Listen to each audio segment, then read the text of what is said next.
Hey, welcome back to the channel.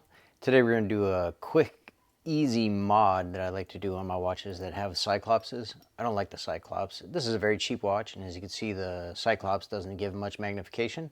So I'm going to show you how to remove that real quick. All you need is a little butane lighter, a little razor blade, and you're all set. So let's remove this. Put a little heat directly on the Cyclops.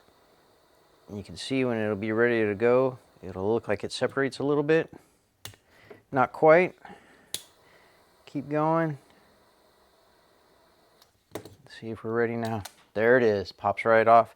And then what I like to do is get a little bit of Goo Gone here on a Q-tip. Get that on the glass there while it's still warm to get the leftover adhesive, and then I just scrape it with something like this that's flat. Scrapes it right off. And while it's still hot and wet, you can simply wipe it clean.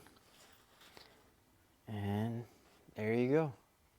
Cyclops removed. Got a little more cleaning to do on the adhesive. But all in all, it's a quick and easy thing to pop a Cyclops off. And I think watches look much better without them. Like I popped it off this Addie's Dive. This is an homage to a submarine type watch, we'll call it. And without the Cyclops, it looks so much better, especially with that framed date window. So we're all done with this one. Yeah, to me that looks much better. Anyway, thanks for watching.